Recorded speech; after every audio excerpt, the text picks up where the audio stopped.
Welcome to Stache, to another episode of Stache Sports. Today I'll be giving you spoilers about last night's pay-per-view event, about last night's WWE Premium Live event. So if you do not want to watch it, and no spoilers, if you're going to watch later, I'll give you a hand signal when I'm done with spoilers. But last night was the Elimination Chamber.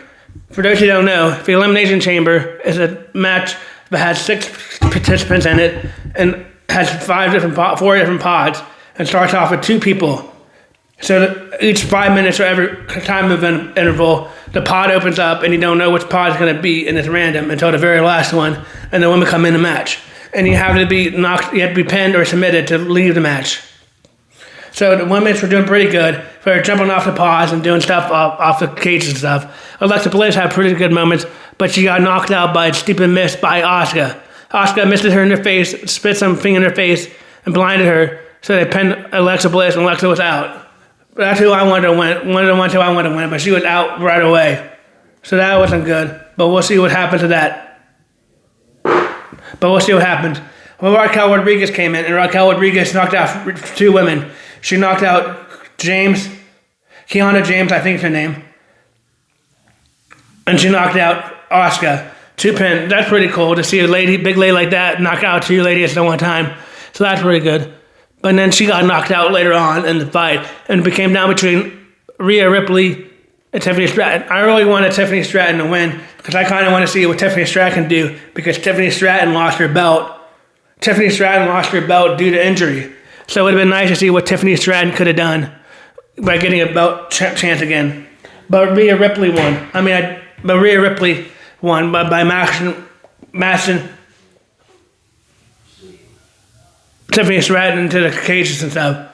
So Rhea Ripley will now fight Jade Cargill. It's going to be interesting to see what Jade Cargill and Rhea Ripley can do and how the feud's going to go. Rhea Ripley is one of the good wrestlers, and she is better now by herself. So I guess that explains why we have new tag team champions, even though I think Nia Jax is one of the most boringest wrestlers in the world. It explains why they changed the tag titles, because Rhea Ripley is going to be going against Jade Cargill now in the main event. Or Jade Cargill now at WrestleMania. So they had to have her go by herself. Which I do. I think I think Rhea Ripley's a lot better by herself. But it was nice to see Rhea Ripley win. The girls' matches, like my brother Kyle says, are a lot more entertaining and was a lot more better. And the women's have a lot better gimmicks right now going on in the men. So like my brother Kyle says, the men's gimmicks are always closely similar, which I agree with, and we'll get to later in the video. Later in this video. Next, we had the women's IC title match between Becky Lynch and AJ Lee. Who had the first match in like 15 years, singles match in 15 years, because the only ever match since she's returned was a mixed tag match. So it wasn't a singles match, but she had the first match against against Becky Lynch. And like I called for, shenanigans happened. The first thing that was shenanigans, and like I called for, I knew Becky Lynch was gonna try to cheat or do shenanigans. The first thing she tried to do by cheating was she took off the turnbuckle, exposing the brass knuckle ring underneath it, trying to injure or hurt AJ Lee and knock her out so she could win. But it was back and forth after that. And then sometime during the match, Becky Lynch accidentally knocked out referee Jessica Carr. And for those of you who don't know, Jessica Carr and Becky Lynch have quite the history together. Becky Lynch and Jessica Carr don't get along when she's the referee. But anyway, that led to Becky Lynch attacking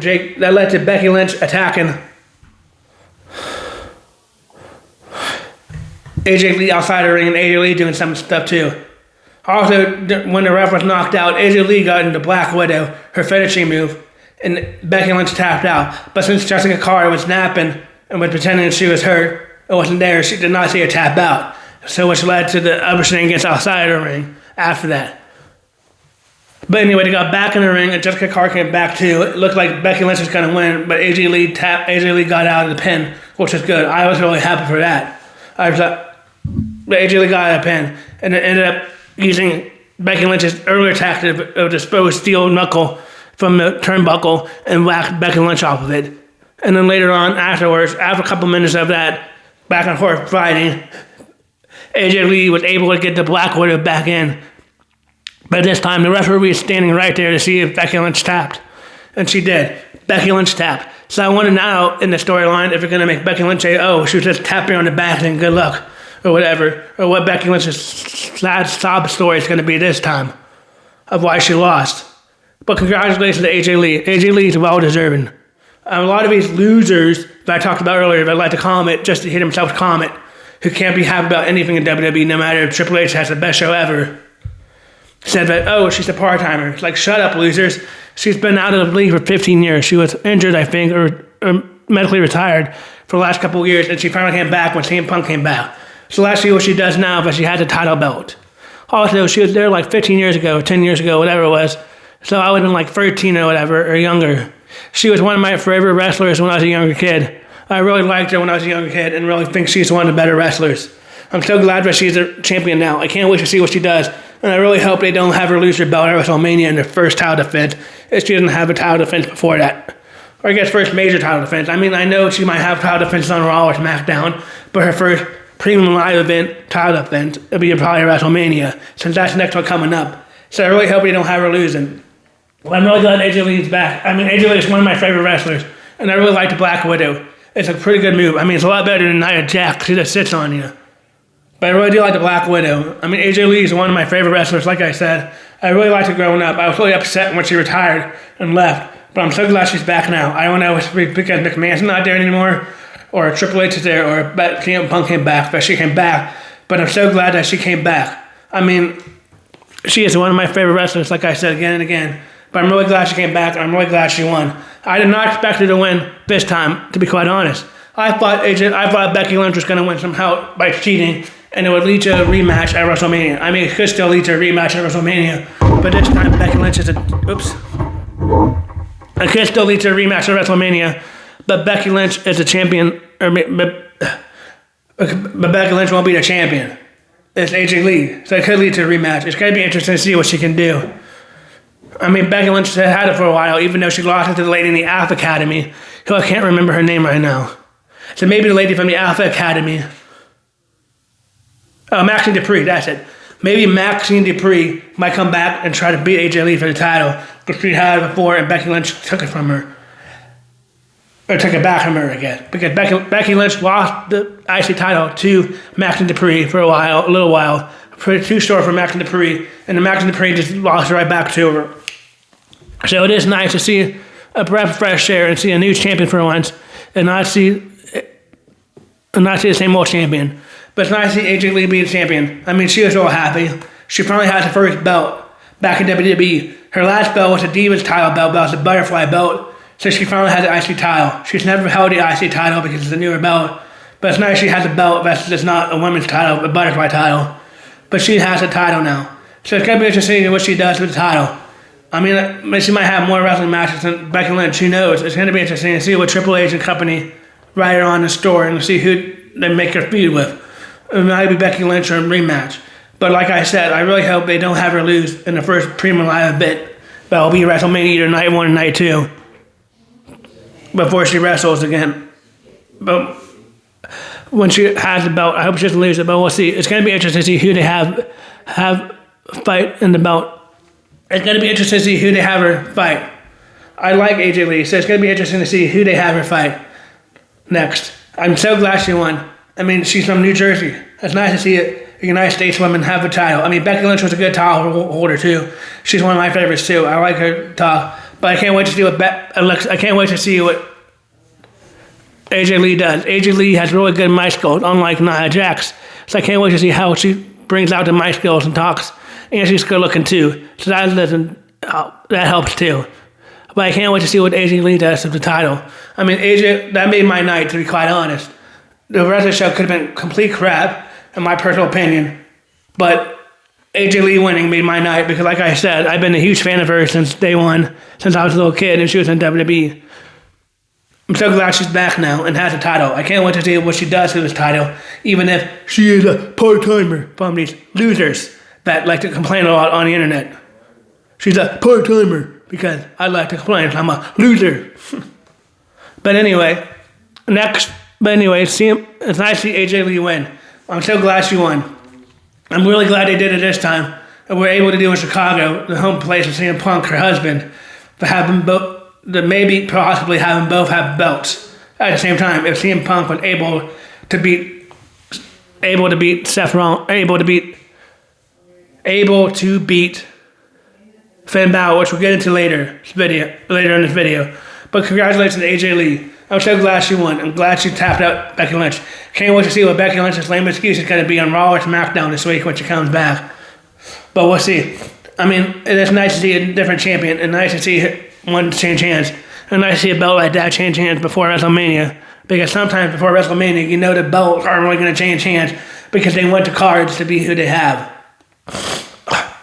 They want the cards to be what they got. Like, for instance, they might want CM Punk versus Roman Reigns, so they might not have CM Punk lose at this pay-per-view event, but maybe the next one or whatever. But we'll get to that later. But like I said, I really love AJ Lee, and congratulations to her. That Black Widow is one of my new favorite moves that she does. I really like watching her do that. I mean, it's really entertaining to see her do that. And so it takes some skill than just sitting on somebody like boring Nia Jax. But congratulations, AJ Lee. I can't wait to see what WWE does with this. I'm so excited. That made my night. I'm not these losers. I think she's a part-timer. I think she just got it because of her husband. I think she earned it well and well-deserved. And can't wait to see what she does. Well, with all that being said, next we had a couple commercials. It looked like we were going to get see what was in a mystery crate, but it's just R-Truth with a box of pizza and ate the pizza, which is kind of funny. And next we had CM Punk versus Finn Balor. Finn Balor came out to his regular music, but CM Punk came out to the legendary ring announcer that was the ring announcer for Michael Jordan, the greatest basketball player of all time. So you definitely knew when he came out with the Michael Jordan music or announcer, he was definitely not going to lose this fight. I mean, it was a good back and forth fight. But CM Punk ended up winning at the end, which is nice. CM Punk won the fight. So that was nice to see CM Punk win. I mean, I figured CM Punk was going to win. I didn't think Finn Balor and Roman Reigns was a big build-up to the card. And I didn't really think after all that in his hometown of Chicago, we would have had him lose unless the Judgment Day would have came in and tried to cheat, which is good. The Judgment Day would far off the ring and let Finn Balor do it all by himself, which I think was good. I think that's nice. I don't think that Judgment Day should have gotten involved, which was good. I'm glad he didn't. I'm glad that CM Punk's champion because at least he got at least one opportunity to have a nice picture of his wife with them both having belts. And it didn't mess up the main event for WrestleMania that people were worried about. Some people might have been worried about it might have messed up the main event for WrestleMania because WrestleMania season is right around the corner. It's the next big premium live event. It's WrestleMania, but the next big live event is WrestleMania. Or premium live event. That's what they call them now because you don't pay for them anymore. But premium live event is WrestleMania. And they all wanted CM Punk versus Roman Reigns, which I want too. I mean, I love Finn Balor. I really do like Finn Balor, but I just think that CM Punk and Roman Reigns, in my opinion, is just a better build-up to WrestleMania. I mean, Finn Balor could... If the thing in the box is Finn Balor, if Finn Balor came out as Demon Finn Balor, then maybe it might have changed my opinion a little bit. But I really do think CM Punk was a lot better. But that was nice to see CM Punk be able to celebrate with his wife afterwards, AJ Lee, who did win a title, her first title since having a butterfly title way back when the Diva titles used to be around, way back when WWE, back in the early 2000s WWE. Back in the early 2000s in WWE when it had different titles. So it's nice to see her win the IC title and finally get it. I can't wait to see, like I said, what they do for and how they hold her. So on February 16th, 2 weeks ago, there was a giant mystery crate that came into Monday Night Raw and to general manager Adam Pearce. And the person that delivered said the only instruction was did not open until 6/28, which was yesterday's date, which would have been the Elimination Chamber. So then Adam Pearce shipped it off to SmackDown, and then Nick Aldis shipped it back to Adam Pearce, and then Adam Pearce shipped it back to Nick Aldis, and then finally got shipped to Chicago the day after that, because on Friday it was in Louisville, but it was in Louisville, and it got shipped to Chicago after that. But anyway, after the CM Punk event and the AJ Lee celebration, they went to a little commercial break, and they finally brought out the mystery crate. Some people thought, like, the announcer, Wade Barrett, thought it could have been a trophy. I mean, the thing I thought it could have been was, and I didn't really want it to be, with some advertisement or some advertisement for a video game. I mean, if it was a championship belt, a new championship belt or a new trophy, I might have been okay with that too. But I might have been a little more disappointed if it was like, oh look, it's just an advertisement for a WWE video game. But anyway, the box opened and there was a casket. So at first I thought, okay, it's a casket. Maybe Kane's coming back, or maybe Kane's coming back, or maybe The Undertaker's going to do something special with the casket, because that's The Undertaker's kind of gig. But then 6 ladies came out dressed like 6 ladies came out with face paint, and then Dan Housen came out. Dan Housen is one of the comedy characters from AEW. When I used to watch AEW back in college, before I stopped watching, because my older brother Kyle doesn't really watch it, and before I stopped watching AEW, Dan Housen was one of the Joker characters, and I thought it was funny. I mean, I thought it was pretty funny last night. I was also amazed by how he got all 6 of those girls in a tiny coffin. I mean, they kept walking out. There's so many people in that coffin. But Dan Housen is a little demon character that points to you like this and tries to curse you. He's like, I'm Dan Housen, I'm going to give you a curse. So that's pretty cool. And like I said earlier, my brother Kyle said most of the men's gimmicks are kind of the same, which I agree with. I mean, a lot of the men's gimmicks are the same. I mean, I know you might have your bad coat, you might have your heels, and you might have your baby faces, but a lot of the gimmicks are kind of the same. I know a lot of them different, like Cody Rhodes' American Nightmare, but him and LA Knight kind of act the same and have the same kind of stuff. I mean, I know they do a little different, but it's not like creativity. For example, like my brother Kyle, he says that women are more creative, which I agree with. You have Alexa Bliss that dresses up a little bit and does her hair and comes out like Twisted Little Bliss with her little creepy little doll to the ring. And you have people like Kairi Sane that comes out as a pirate. But so that's something different. Or you have or you have Stephanie Valkyra that comes out as a little devil or does a little devil's kiss with little horns in her hair. So they dress up a little more than the men do, but just wear tights and just oil themselves up. So I do agree with my brother Kyle there, but the women are more creative. So that's one reason I like Dan Housen. I know Dan Housen is a comedy character like R-Truth, and I guess now you can say like Kit Wilson. But I can't wait to see what Dan Housen does and what WWE does with him.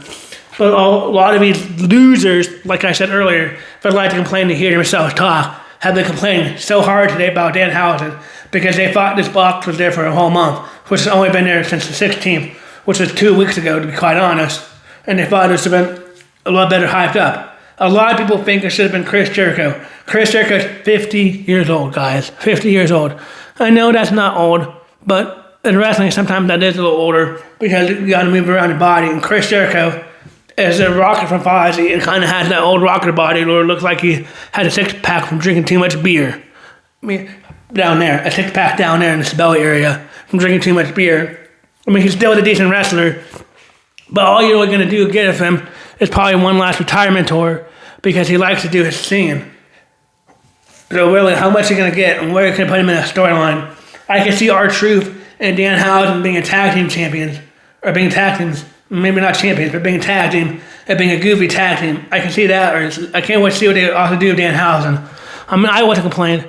I thought it was hilarious, to be quite honest. I thought it was quite funny, and to be quite honest, when I watch wrestling, I'm just watching for entertainment and for my people to win. If they don't win, I'm not upset like some of these loser fans are for just like to complain and make Triple H have a bad time, even if he had a good pay-per-view, which I think he had a good pay-per-view last night. But anyway, congratulations to Dan Housen coming to WWE. Even if he got booed and didn't go out well, I really do like it, and I think he got a big pop. But I really do like it, and I'm glad he's in there, and I'm not going to complain about it. I can't wait to see what they do with him, because like I said, when I used to see Dan Housen, he came into AEW when it was the end of my time watching that. But congratulations to him. Oh, Jesus Christ. But congratulations to him. But I know a lot of people are upset, but they just like to complain a lot. They're called complainers for some reason. I think they just like to hear themselves talk. Or they just like to be called, they probably just want to be heard because they're losers. But whatever. And then we had a men's chamber main event. Like I said before, so the men's chamber, whoever won that chamber is going to fight, it's going to be fighting Drew McIntyre at WrestleMania because CM Punk and Cody Rhodes is already locked in after CM Punk won and kept his belt. So it got pretty good. Logan Paul kept pinning people like Javon Evans, LA Knight, yeah, but he kept pinning people. And maybe even Trick Williams. But this is sort of turned around. They were doing pretty good jumps on the cages too, like the women, and whacking each other into the pods and messing the pods up and making each other loaded up on their backs and doing pretty good stunts and stuff in the ring and making it look like a good match. But this is sort of turned around. So I can't exactly remember. I'm pretty sure it was Logan Paul, but don't add me if you watched it or tell me if I'm wrong if you watched it. I think Logan Paul is the one who pinned Trick Williams and ended up injuring Trick Williams, or Trick Williams needed help out of the ring. So they took their sweet old time helping Trick Williams out of the ring, leaving the door wide open to the cage. So first there's a Max Man that came in. So the Max Man came back, but this time they got the Max Man. Adam Pearce and a whole bunch of security guards came out and took the Max Man back to wherever they took him back to the backstage of the arena. But that was just a deep way. Like I said yesterday, it was a fake one. A phony, I guess. It was a fake phony one.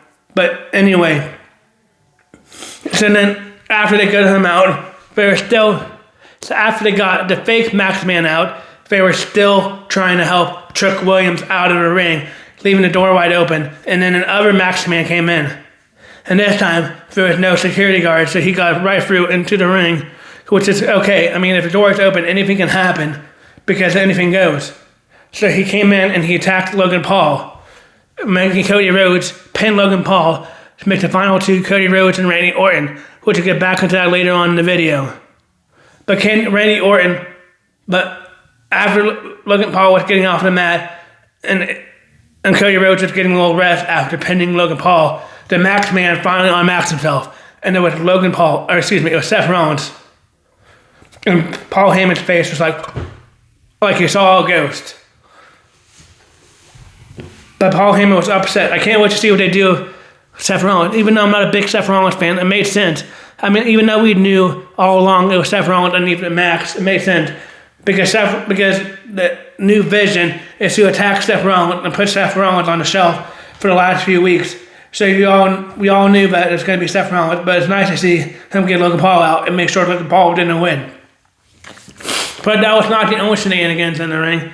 Then later on, after Logan Paul and Seth Rollins left the ring, the door is still open, and then we hear Drew McIntyre come in with his belt. And Drew McIntyre came in with his belt and ended up attacking Cody Rhodes. But then Randy Orton and Cody Rhodes teamed up, and Randy Orton did an RKO to him, and Cody Rhodes did a Cody Cutter. But after that, Randy Orton attacked Cody Rhodes and ended up winning the match. So I really do like Randy Orton winning the match. I mean, I really do like Randy Orton. Randy Orton is one of my favorite wrestlers too. But I can't wait to see what he does at WrestleMania, whoever he fights. Because after the pay-per-view event, Nick Aldis, who's the Adam Pearce, the general manager of SmackDown, was super pissed off and said, since Drew McIntyre interfered with it, it was the last straw. And this Friday night, Drew McIntyre will be fighting Cody Rhodes, will be fighting Cody Rhodes for the championship belt. So if Cody wins, Cody will be going to WrestleMania to fight Randy Orton. Or if Drew McIntyre wins, then Drew McIntyre will be going to WrestleMania to fight Randy Orton. But I personally think that Jacob Fatu, that's related to Roman Reigns and all those people, Sosa Cole and all of them, I think Jacob Fatu is going to come in and try to interfere in the match.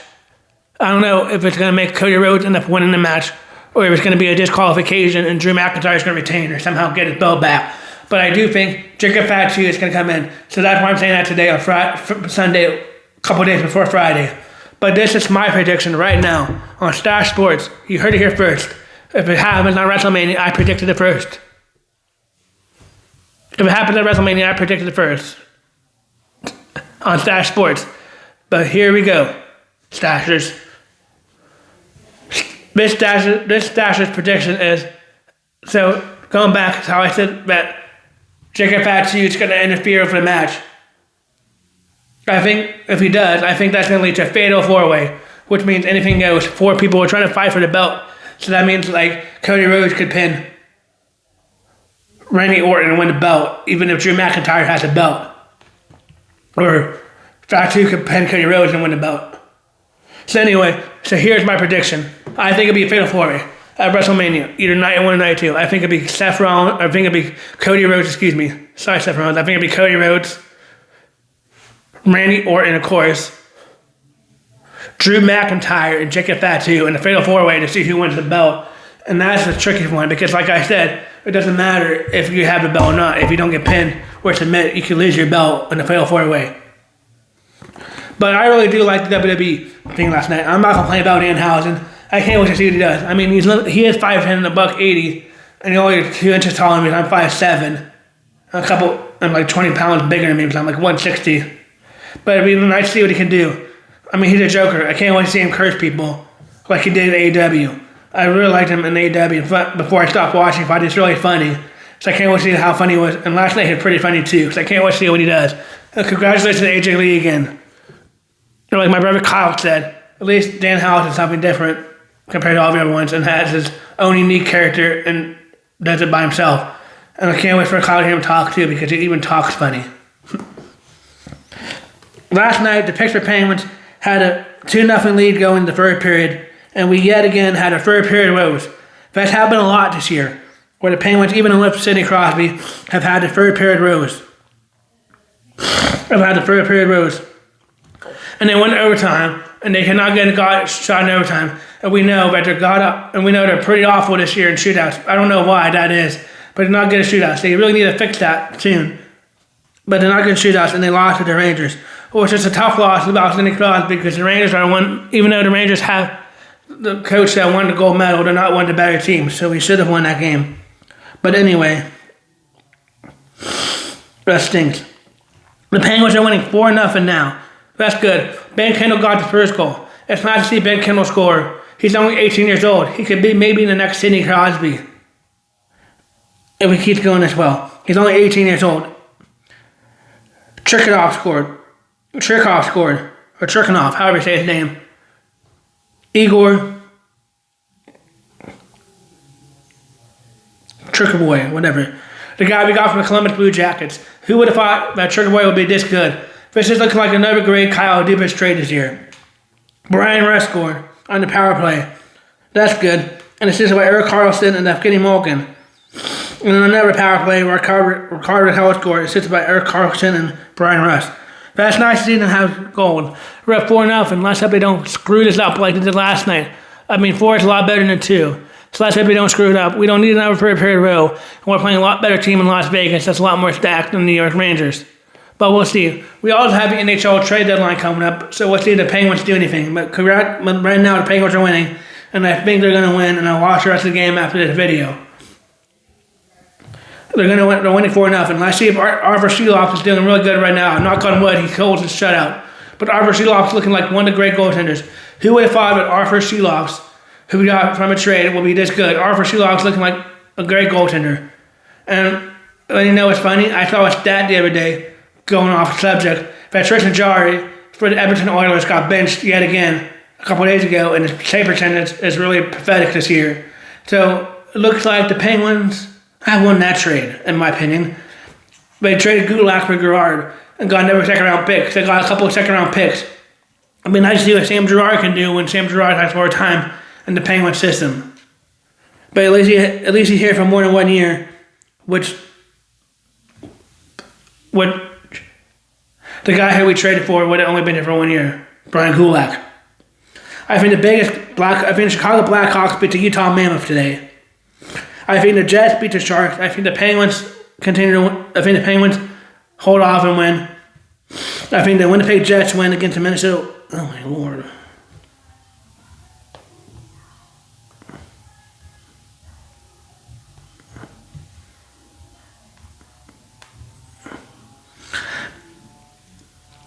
Are you Russian? Oh yeah. I mean. Usually not an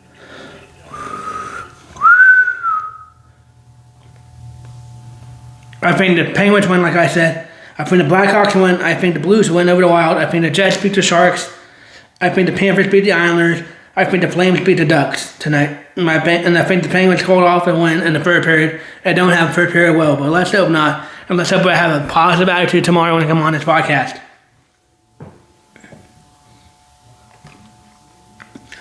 The Boston Celtics played tonight against the Philadelphia 76ers.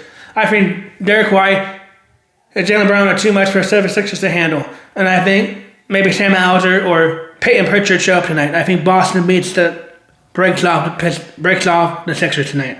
I think the Spurs would beat the Knicks. I think the Cavaliers beat the Nets. I think the Bulls beat the Bucks.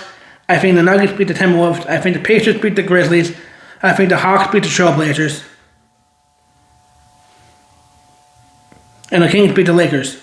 And the Clippers beat the Pelicans. And the Thunder beat the Mavericks.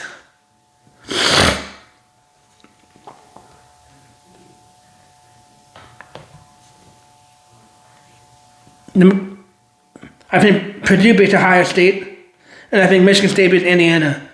UCS basketball team was looking really good. Maybe good enough to be in the March Madness, about to be right around the corner. But we'll see. I really do like what AJ Lee did last night. I'm really glad AJ Lee won, and I'm glad Dan Howell didn't. I'm not one of these losers that like to complain a lot about WWE. I was quite entertained last night, and if you haven't watched it, go watch it, even if I didn't spoil for you. But thank you for watching my videos. If you have any comments or any concerns, please leave them below. Thank you for watching and sharing and giving me views on my videos. I really appreciate it.